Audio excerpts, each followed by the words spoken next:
कथाकार, आपकी कहानी हमारी जुबानी. Yes, if you have a story, we will narrate it to the world. The Narrators India, Kalakshetra Global, Sat9 India and Rivers Publication presents कथाकार, आपकी कहानी हमारी जुबानी. आपके किरदार और हम बने हिस्सेदार. और आज के कथाकार हैं राजेश आत्रेया जी, जो पढ़ने जा रहे हैं अक्षय शर्मा जी की लिखी ये कहानी, जिसका नाम है रास्ते का रिश्ता. दीवारों से धूप के लौटने का इंतजार करने की कवायद के बदले पैसे मिलने को जमाना नौकरी कहता है. ऐसी ही कवायद को मुकम्मल करके रोज लौटते हुए मेरी नजर एक चौक के पास आने पर बाईं ओर से आती हुई एक औरत पर पड़ती थी. मेरे उस सड़क पर आते ही आंख के किनारे से उसको देखने की आदत हो गई थी.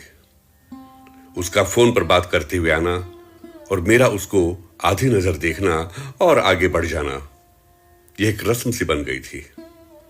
एक दिन रोज की तरह वो चलकर आ रही थी, पर एक हाथ में फोन कान पर लगा हुआ और एक हाथ एक आंख पर चिपका हुआ, जो हर निकलते आंसू को रोकने की तरह बांध का काम कर रहा था. उसे यूं देखते ही मन किया कि वजह पूछी जाए, पर एक जिंदा सड़क पर किसी अनजान औरत से बात करने की जरूरत की जाए तो कैसे? एक सवाल पूछने की जद्दोजहद ज्यादा लंबी हो गई. रास्ता छोटा पड़ गया, घर आ गया. अगले कुछ दिन वो दिखी नहीं. उस दिन रुककर ना पूछने का मलाल बार बार उस सड़क पर आते ही चुभ रहा था. फिर एक दिन उसको आते हुए देखकर मैं रुक गया और वो पास ही के एक बस स्टॉप पर बस का इंतजार करने लगी. हिम्मत की एक लहर ने मुझे उसके किनारे तक पहुंचा दिया. पास आकर, लेकिन थोड़ा दूरी से, मैंने पूछा, आपके पास 2 मिनट है क्या? जवाब मिला, अगर आप कुछ बेचने आए हैं तो नहीं. हां, शायद मैं बेच ही तो रहा था. हम सब जब किसी से बात करते हैं तो खुद को बेचते ही तो हैं, बस कीमत सही मिलनी चाहिए. मैंने कहा, जी नहीं, मैं बेचने नहीं आया, आपसे कुछ पूछना है. जी पूछिए. यह कहते हुए उसने घड़ी की तरफ देखा.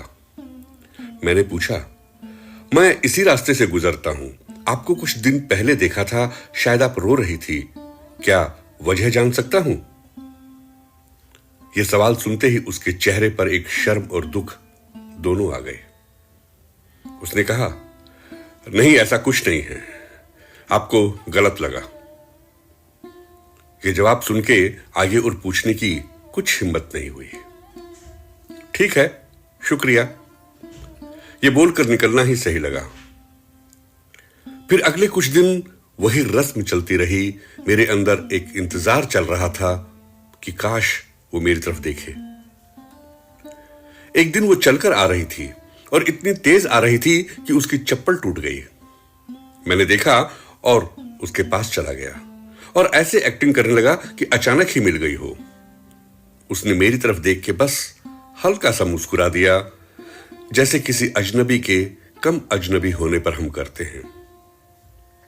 मैंने कहा, मुझे लगता है आपकी चप्पल शहीद हो गई है, या शायद यह भी गलत है. उसने मेरी तरफ देखा और कहा, नहीं, आपको गलत नहीं लगा. उसका यह जवाब शायद मेरे पहले पूछे गए सवाल का भी जवाब था. मैंने कहा, आप इतना नंगे पांव नहीं चल पाएंगी और बस स्टॉप दूर है. जी, लेकिन अब क्या करें, बस तो आने वाली है. यह बोलते हुए उसने घड़ी और सड़क की तरफ देखा. आइए, मैं आपको अपनी बाइक पर छोड़ देता हूं. यह कहते हुए मैंने कोने पर खड़ी एक बाइक की तरफ इशारा किया. जवाब आया, नहीं, आप रहने दें, जरूरत नहीं है. मैंने फिर जोर देते हुए कहा, अब चलिए मैं छोड़ देता हूं, ज्यादा दुनिया की फिक्र ना करें। गली के मोड़ पर छोड़ दूंगा, किसी को पता भी नहीं चलेगा और आपके नंगे पांव चलने की मुराद भी पूरी हो जाएगी। उसने बोला, आपके पास पेट्रोल फालतू है क्या? बहुत दूर जाना होता है मुझे। मैंने कहा, आपके नंगे पांव चलने के आगे सब फालतू है। पेट्रोल की चिंता ना करें, बस रास्ता बता दीजिए। बाइक पर उसको पीछे बिठा के अभी चलना शुरू ही किया था कि मैंने पहला सवाल पूछा, आप कहां काम करती हो? जवाब आया, आप क्यों जानना चाहते हो? अब इस जवाब का जवाब नहीं मिला, क्या दूं? दिल और दिमाग का तालमेल टूट चुका था। थोड़ी देर की खामोशी के बाद मैंने फिर पूछा, आपका नाम क्या है? पर कोई आवाज नहीं आई। ऐसा लगा कि कोई है ही नहीं। पीठ पर उसका चुभता हुआ पर्स ही बता रहा था कि वो है, अभी भी है। सोचा कि नहीं बताना चाहती अपने बारे में, लेकिन मेरे पास बस एक आखिरी मौका सा था उसको जानने का। पर उसका कोई जवाब न आना कई और सवाल करवा रहा था खुद से कि क्या और पूछना सही लगेगा। अगर कुछ और पूछूंगा तो मुझे अपने पीछे आने वाला आशिक न समझे, ज्यादा पास आने की कोशिश ज्यादा दूर होने में ना बदल जाए। इसी द्वंद्व से पार होता हुआ मैंने फैसला लिया कि जितना रास्ता है उतने मौके हैं। मैंने फिर पूछा, आप उस दिन रो क्यों रही थी? मुझे लगा था कि इस निजी सवाल पर तो वो कुछ जरूर बोलेगी, गुस्सा ही जाहिर कर दे, पर फिर वही खामोशी। अब मैं एक दिशाहीन गेंदबाजी की तरफ बढ़ने लगा था। नया सवाल, नई गेंद। आपकी उम्र क्या है? यह गेंद बहुत ही ज्यादा उकसाने के इरादे से फेंकी गई थी, पर कोई आवाज नहीं आई। फिर एक और गेंद, आप शादीशुदा हो? एक और गेंद, अगर आपसे कभी मिलना हो तो बात कैसे करें? एक और गेंद, आप मुझे गलत तो नहीं समझ रही? खामोशी अब सन्नाटा बन चुकी थी। एक जवाब आया, बस। मैंने पूछा, जी बस?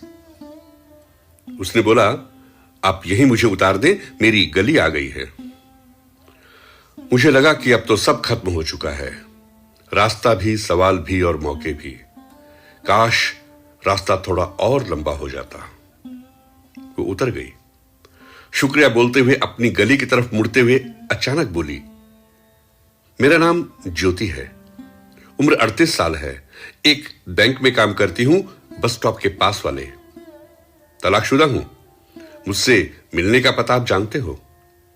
उस दिन इसलिए रो रही थी क्योंकि भाई से फोन पर झगड़ा हो गया था। मैंने आपको गलत नहीं समझा, इसीलिए आपके पीछे बैठ के यहां तक आई हूं। लेकिन आपका मुझसे क्या रिश्ता है जो इतने सवाल पूछ रहे हो? क्या चाहते हो? मैंने कहा, मेरा आपसे रास्ते का रिश्ता है और उसी रिश्ते को मैं अपना रास्ता बनाना चाहता हूं।